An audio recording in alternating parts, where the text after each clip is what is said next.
си направим една формула преди началото.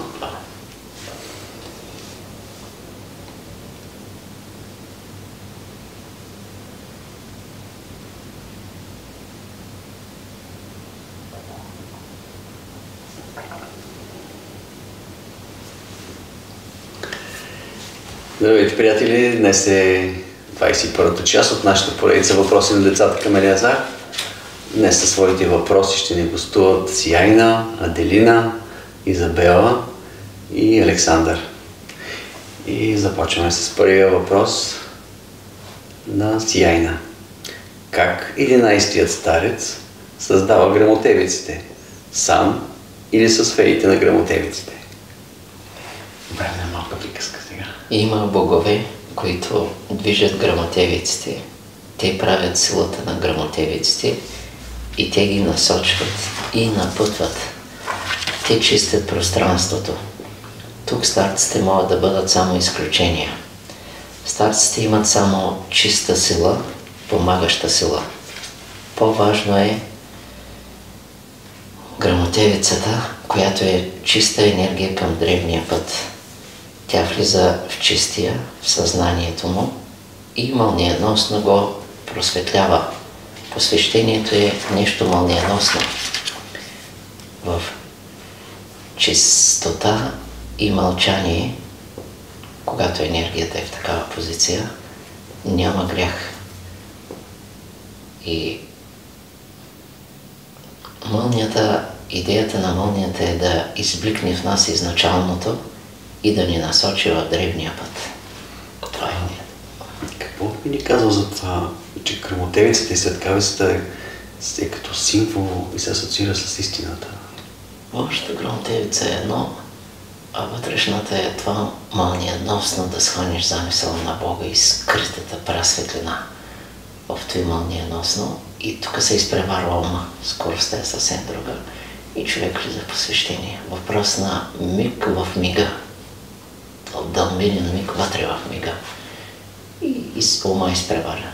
Той се движи бавно. Това е нещо като процеп между световете, между твоя дух и Бога. Насамете го дава, без ума да го види и да разбере за какво става въпрос и другите. Да. Втория въпрос, Аделина.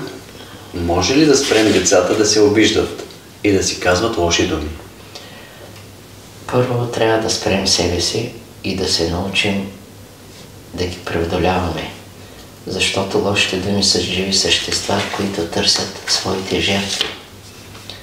Ако не се учим да се владеем от обидите и лошите думи, ще станем, ако се учим да се владеем от тези думи, ще станем по-силни и чисти. Те затова идват. Не може да ги спрем, защото те трябва да направят чисти. Но ако се вкопчваме в лошите думи, ние слизаме на ниско ниво и отслабваме. А след време даже може да се разболеем. Бог допуска това, за да го търсим все повече и да живеем в Него. Той е канарата, в която лошите думи умират. Трябва да станем чисти. Лошите думи се мъчат в чистотата и умират в нея. Освен това, ние страдаме от лоши мисли, за да се преобразим. И затова те идват.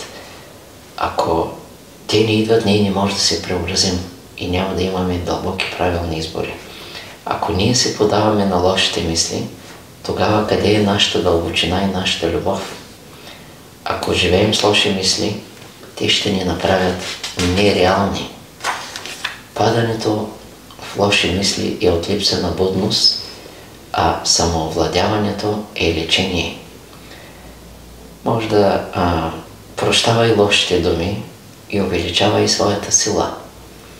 В неподаването на лошата дума, нейното влияние угасва. Какво би посъветвало дете, което обижда другите и дете, което е обиждано? Като подход, като... Детето, което обижда другите. И двете думи, и двете деца трябва да се стремят към едно, независимо каква е кармата. Овладяване на ума. Ако човек овладее ума, той вече не може да го безпокои. нито кармата. Овладяния ум е овладяна карма. И още нещо мога да кажа, за което така скоро срещнах древноиндийската мъдрост изключително. Ако целият си любов, карма няма. Обаче става въпрос за ако владееш ума си, ако ума е под контрол, вече той не може да ти внушава безпокойство и тревоги. Малко да, трепваш, но ти си вече в овладяването. Овладяването е дух. Всички трябва да се стремят към той. А пък който трябва да бъде обиден, той пак ще бъде обиден, за да направи скок. Това е за добро. Тук няма... А когато някой тръгне теб да те обижда, какъв е твой подход? Даже не се знае вече дали имам подход. Просто слушам го, не го чувам, тренирано е, много лесно е. Знам, че не е той, не слизам на него от него. Може да се помоля Бог да му даде светлина и разумност. Даже може да му кажа, вместо той аз да му кажа извинявай, може би си прав, може би.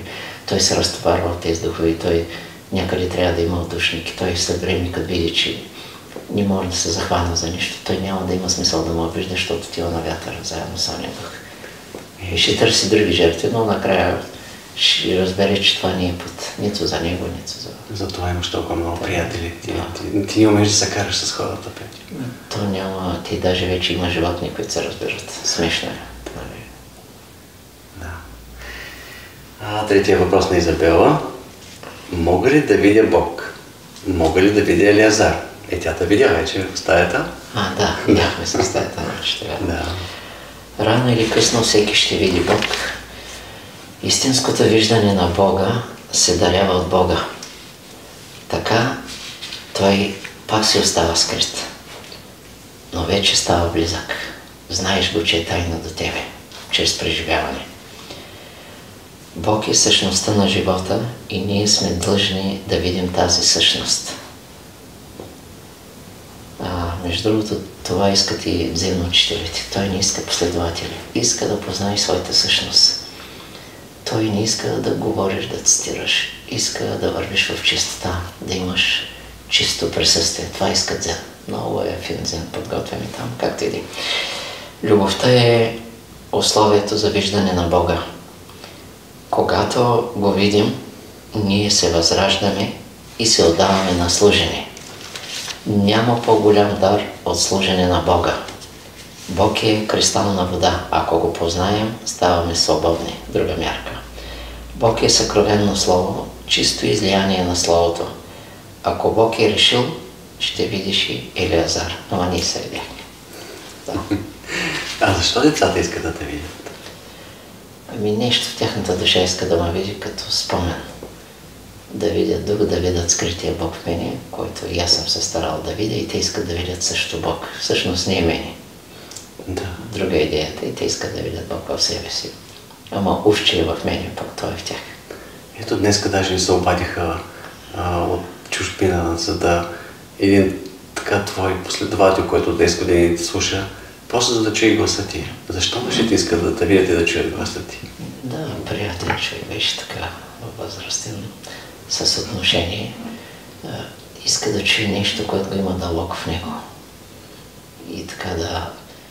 Той все едно се обади на себе си.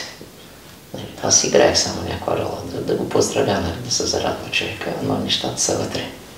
Всичко е много вътрешно. Последният въпрос на Александър.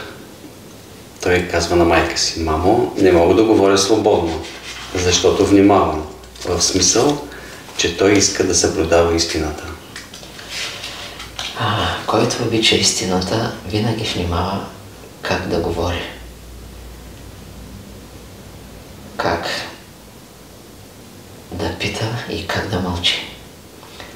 Този, който говори истината и заживял в нея, винаги говори уравновесено, спокойно и чисто, но не винаги е разбран.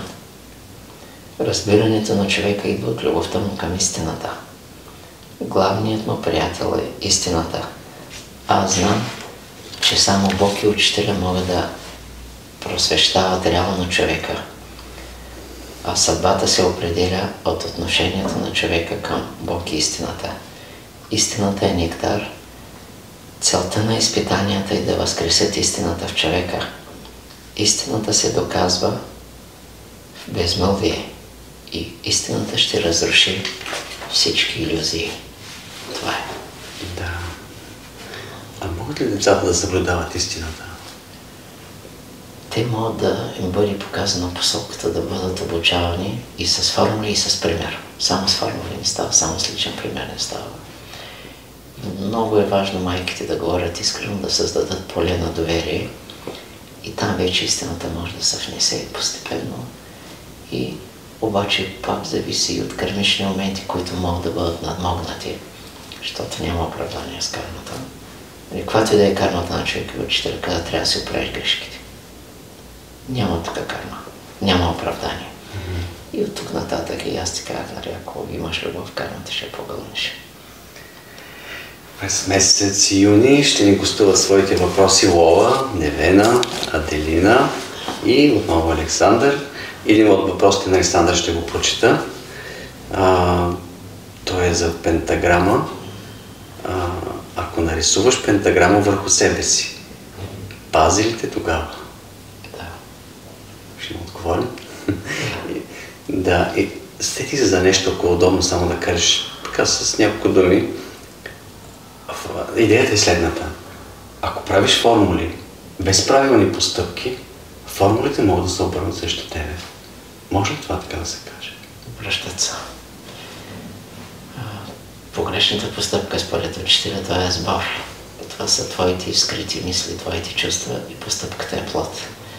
И ти показваш, ти можеш да се оправдаваш с карма, няма. Ти ако се владееш, овладения ум не може да постъпи. Ако Бог е заживял в тебе, ако учителя, как ще постъпиш или духа ти, нали, няма как да... Но при тези положения формулите може и да те накажат. В един момент. Исках да кажеш, че е много важно да се съблюдава синхронно. Всичко е заедно. Мисли, чувства, постъпки и формули. Благодаря ти. Вървят заедно. Благодаря ти.